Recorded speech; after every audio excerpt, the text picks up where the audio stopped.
Saudaraku, firman Tuhan pada hari ini yaitu mengenai cara pemuritan Tuhan Yesus. Firman Tuhan hari ini yaitu mengenai cara pemuritan Tuhan Yesus. Bagaimana Tuhan Yesus memuridkan. Kita akan melihat bagaimana Tuhan Yesus memuridkan murid-muridnya. Dia begitu dekat dengan murid-murid. Dia banyak bersama-sama dengan murid-murid. Dan dia mengerjakan pelayanan, kemudian dia menerangkan apa yang dia kerjakan tersebut kepada murid-muridnya. Memang pemberitaan Injil kita itu harus dengan kuasa dan tanda ajaib, tetapi juga, saudaraku, Tuhan Yesus menyuruh kita untuk menjadikan sekalian bangsa muridnya. Sekalian bangsa muridnya. Tentunya kita mulai daripada bangsa kita lebih dahulu, bangsa Indonesia ini. Kita Injil dan kemudian kita muridkan. Itu adalah kehendak Tuhan. Nah, saudara, kita mengetahui bahwa orang Kristen yang mula-mula disebut Kristen ialah anak-anak Tuhan ataupun murid-murid Tuhan di Antioquia. Firman Tuhan berkata dalam Kisah 11, di Antioquia lah mereka untuk pertama kalinya disebut orang-orang Kristen. Mengapa? Karena kehidupan mereka telah berubah. Mengapa? Karena mereka telah menjadi murid-murid Yesus.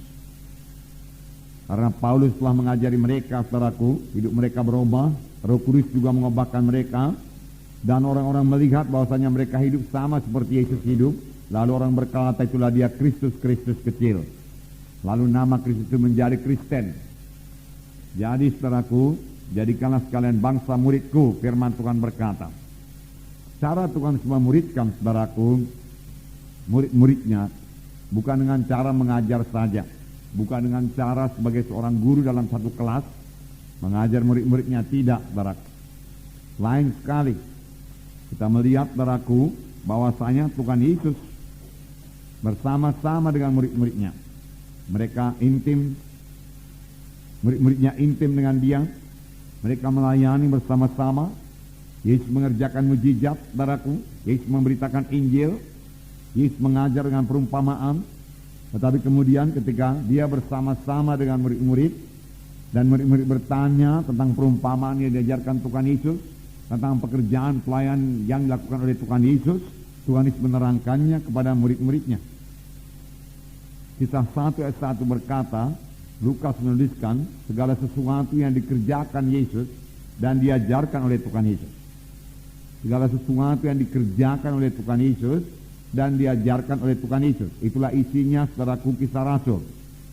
Itulah segala sesuatu yang dikerjakan Yesus dan juga, saudaraku, diajarkan oleh Tuhan Yesus. Murid-murid yang dipilih oleh Tuhan Yesus, saudaraku, bukanlah orang-orang yang terkemuka, terpelajar, saudara, tetapi orang-orang biasa saja. Tetapi mereka berubah. Dan, saudaraku, pemberitaan mereka sangat berhasil dan sangat berkuasa. Lain mereka sangat berhasil dan sangat berkuasa. Dalam Kisah 4 ayat 13 dikatakan bahwasanya murid-murid Tuhan Yesus telah berubah. Pada ayat 13 saya membacakan kepada saudara. Ketika sidang itu melihat keberanian Petrus dan Yohanes dan mengetahui bahwa keduanya orang biasa yang tidak terpelajar, heranlah mereka dan mereka mengenal keduanya sebagai pengikut Kristus. Jadi mereka telah banyak berubah. Petrus berubah, orang biasa yang tidak terpelajar, kemudian dia mengajar dengan sangat berkuasa dalam urapan Tuhan, dan dia memberikan satu pernyataan yang luar biasa.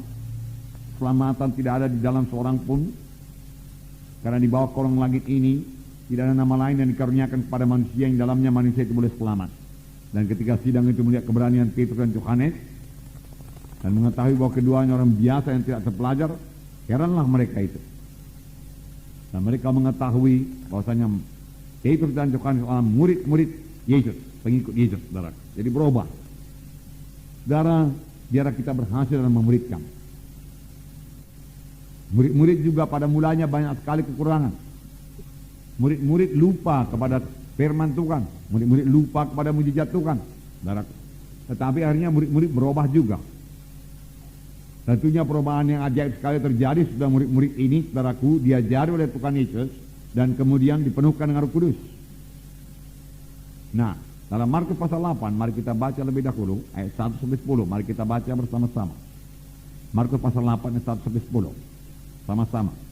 Pada waktu itu ada pula orang banyak di situ yang besar jumlahnya, dan karena mereka tidak mempunyai makanan, Yesus memanggil murid-muridnya dan berkata, hatiku tergerak oleh belas kasihan kepada orang banyak ini. Sudah 3 hari mereka mengikuti aku, dan mereka tidak mempunyai makanan. Dan jika mereka kusuruh pulang ke rumahnya dengan lapar, maka mereka akan rebah di jalan, sebab ada yang datang dari jauh. Murid-muridnya menjawab, bagaimanakah di tempat yang sunyi ini orang dapat memberi roti sampai kenyang? Yesus bertanya kepada mereka, berapa roti ada padamu? Jawab mereka, 7. Lalu ia menyuruh orang banyak itu duduk di tanah. Sesudah itu ia mengambil ke-7 roti itu, mengucap syukur, memecah-mecahkannya dan memberikannya kepada murid-muridnya untuk dibagi-bagikan, dan mereka memberikannya kepada orang banyak. Mereka juga mempunyai beberapa ikan, dan sesudah mengucap berkat atasnya, ia menyuruh supaya ikan itu juga dibagi-bagikan, dan mereka makan sampai kenyang. Kemudian orang mengumpulkan potongan-potongan roti yang sisa sebanyak 7 bakul. Mereka itu ada kira-kira 4.000 orang. Lalu Yesus menyuruh mereka pulang. Ia segera ke perahu dengan murid-muridnya dan bertolak ke daerah Dalmanuta. Ia segera ke perahu dengan murid-muridnya. Jadi Tuhan selalu bersama-sama dengan murid-muridnya. Kalau kita mau memuridkan, saudaraku, kita harus banyak bersama-sama dengan murid-murid kita itu. Banyak mengunjungi mereka, saudaraku. Nah, di sini dikatakan, permulaan ayat ini dikatakan, orang banyak yang besar jumlahnya mengikuti Yesus. Mengapakah mereka mengikuti Tuhan Yesus? Saudaraku, mereka mendengar pengajaran Tuhan Yesus yang luar biasa. Firman Tuhan berkata, pengajaran Tuhan selain daripada pengajaran ahli Taurat dan orang-orang Farisi.